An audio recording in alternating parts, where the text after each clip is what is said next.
Bienvenue à tous.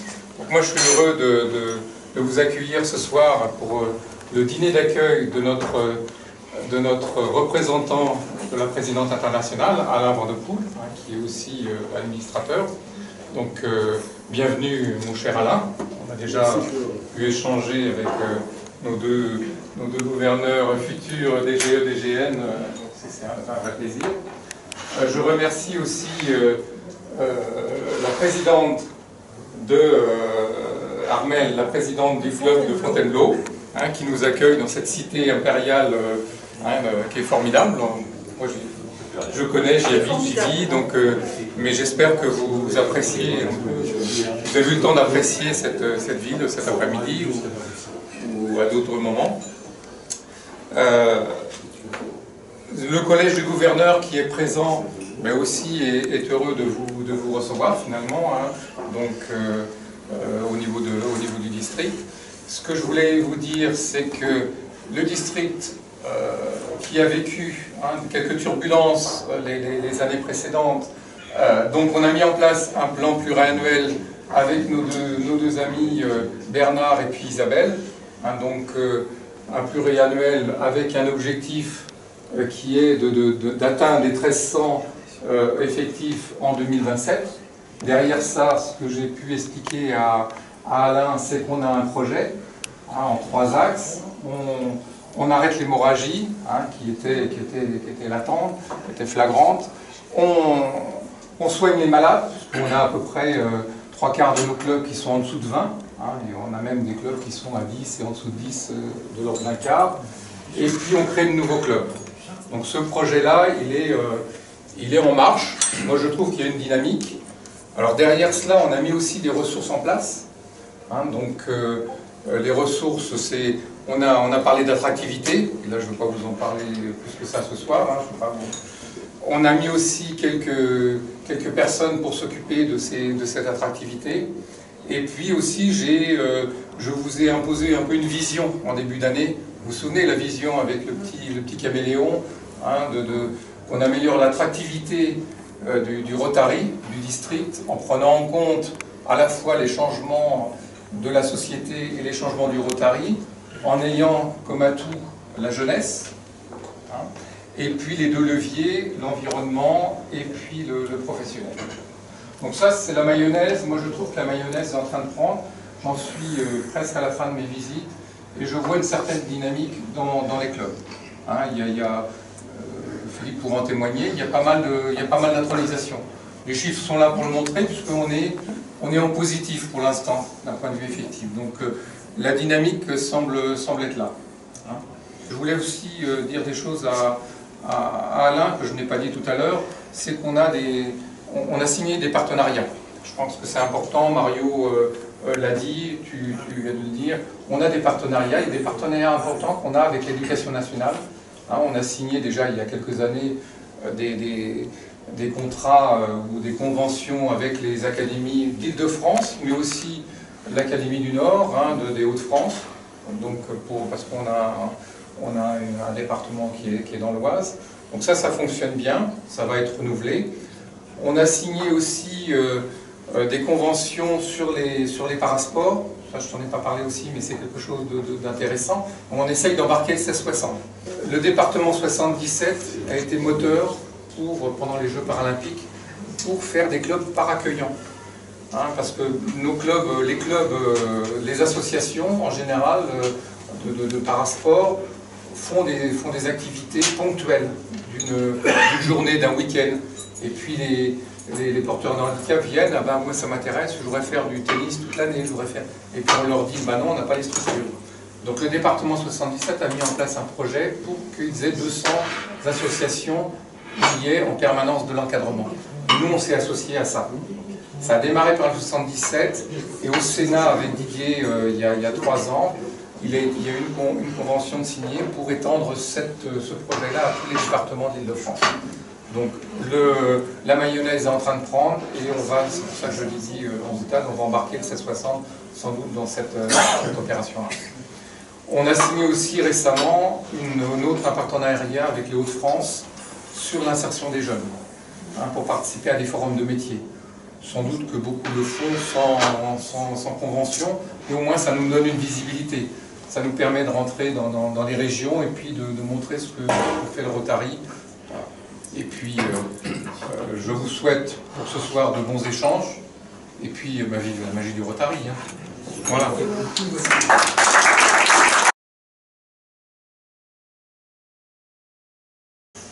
Mes chers amis, dire un mot, ceux qui me connaissent savent que c'est très dangereux.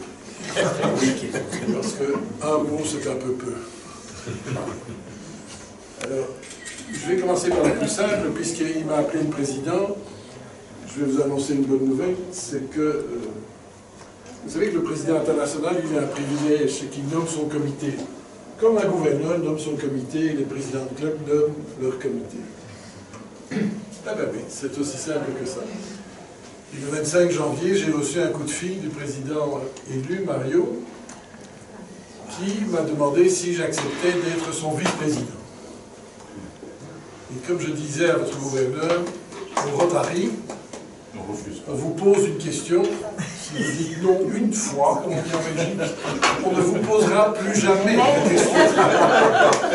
Donc, vous avez exactement 10 secondes pour faire semblant de réfléchir et de dire avec enthousiasme « Oui, évidemment !» Et bien donc, il y aura un Belge l'année prochaine, vice-président du Rotary International.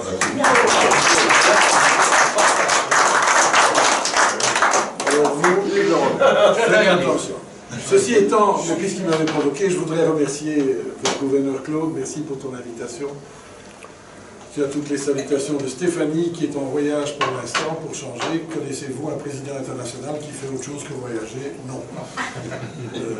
Ou il voyage parfois trop, certains, mais ça c'est un autre débat qu'on ne va pas entamer ici, on ne va pas faire de politique. Je voudrais très sincèrement vous féliciter parce que je suis votre district depuis 1 an et demi pour d'autres raisons. N'est-ce pas, Frédéric? Mais je me souviens avoir été nommé administrateur, qu'on me fourguait un espèce de dossier un peu délicat, et dont, je trouve, nous sommes sortis brillants, et par le haut. Et là aussi, je tiens à vous féliciter, parce que c'était pas facile. Mais vous avez fait preuve de beaucoup de résilience et de beaucoup de proactivité par après. Et croyez-moi que à Ivenstone, on en parle, que c'est possible donc, dans des difficultés telles que vous l'avez connues, de sortir gagnant. Le deuxième point, pourquoi je vous suis, c'est que j'ai mon ami Rémi Manès, qui vous suit aussi de près, et qui me parle de vous depuis toujours en bien. Et il m'a toujours dit, Alain, tu vas voir, ils vont s'en sortir. Et donc je vous suis aussi à ce niveau-là. Et je reçois ce qu'on appelle les tableaux avec des chiffres. Vous avez un gouverneur qui m'a dit tout à l'heure, tu m'excuses, je suis un ingénieur, je lui ai dit personne n'est parfait. Mais il peut rester. Je lui dis, je suis plutôt l'inverse d'un technicien ingénieur, et je sais quand même lire les tableaux. Et permettez-moi de vous dire que je suis heureux de voir la progression de ces derniers mois de vos effectifs. C'est encourageant. Parce que ce n'est pas l'effet du hasard. En plus, je sais que c'est un travail que vous accomplissez, qui est un travail ardu. Pour les présidents de club aussi, c'est pas facile. Mais s'il vous plaît, ne laissons pas mourir le Rotary. Nous l'aimons tous tellement qu'aujourd'hui, au-delà de la prise de conscience, il y a la responsabilité.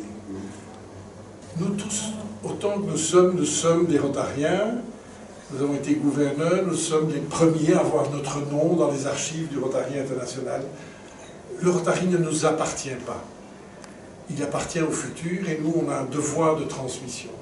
Alors, on a trop vécu sur notre passé, sur nos acquis, cette facilité de recrutement qu'il y avait probablement, cette assise confortable du bien entre soi, comme je dis toujours, et que nous payons cher aujourd'hui, très cher. Et donc ce travail, il est lent, mais j'y crois. J'y crois parce que, vous savez, il y a plus de volonté chez un bénévole que chez un professionnel. Et nous sommes des bénévoles. Et donc je crois que lorsque l'on prend les dossiers en main, on y arrive. N'accélérez pas trop vite, ça ne sert à rien, parce que la fidélisation, c'est aussi un sujet qui aujourd'hui nous touche.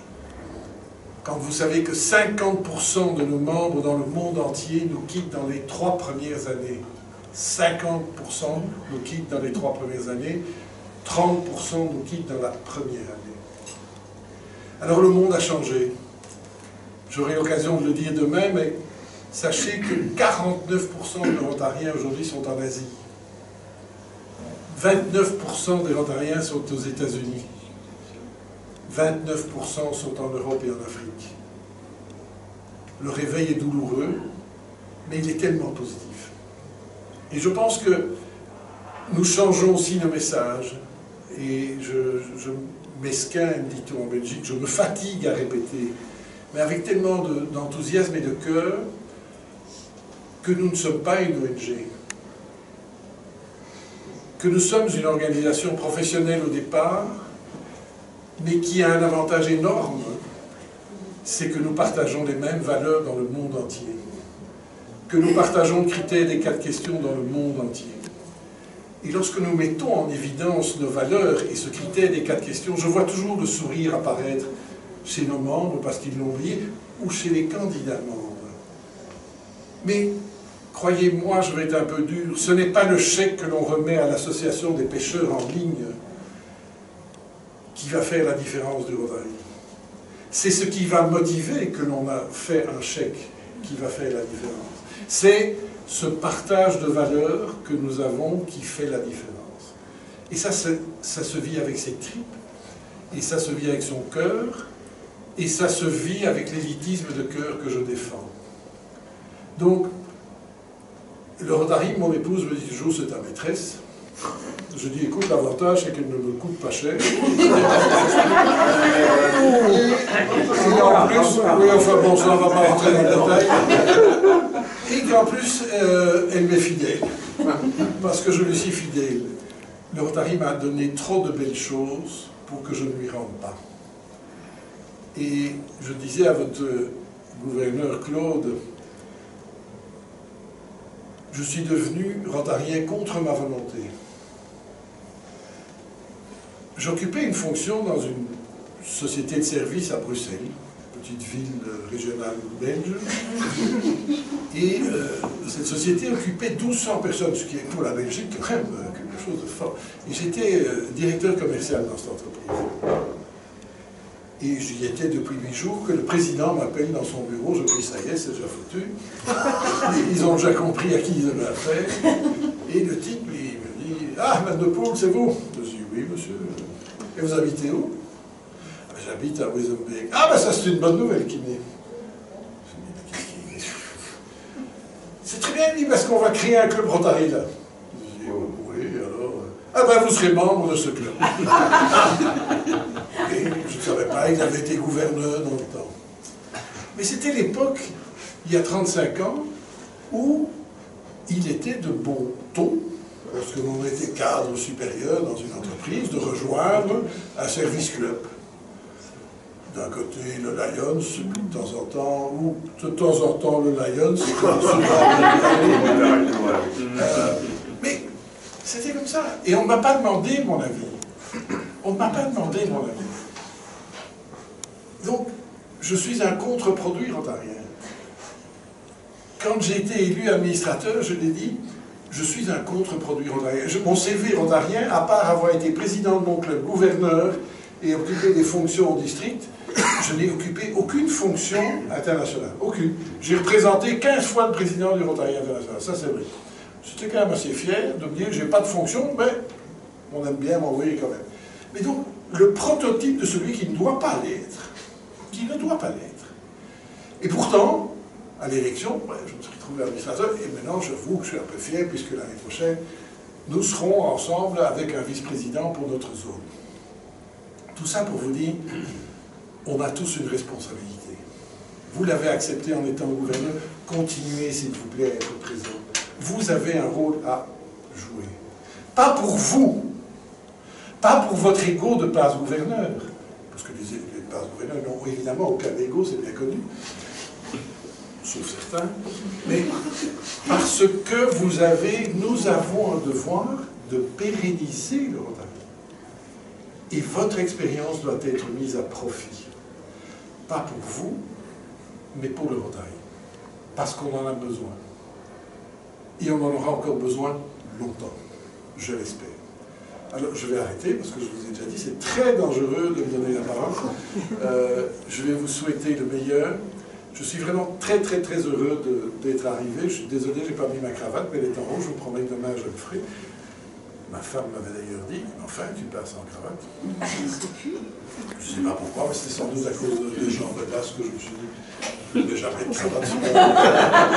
Comme ils venaient me chercher à la gare, enfin. Et ce matin, comme c'était la panique, parce que tout le monde pensait qu'aucun Belge n'arriverait ici, eh bien non. Aujourd'hui, c'était difficile. Eh bien non. Il suffisait de prendre un train pour Marseille et de s'arrêter. Sur ce, je vais vraiment arrêter. Je vous remercie vraiment du fond de mon cœur. Croyez-moi, le Rotary, c'est une grande partie de ma vie. Je dois des tas de choses au Rotary que vous ne pouvez même pas imaginer. Je dois mes meilleurs amis, j'y dois ma santé, j'y dois tout. Et il me donne encore tellement, il me donne la chance d'être là ce soir parmi vous. Partager les mêmes valeurs, quel bonheur. Bon appétit et merci à vous. Merci.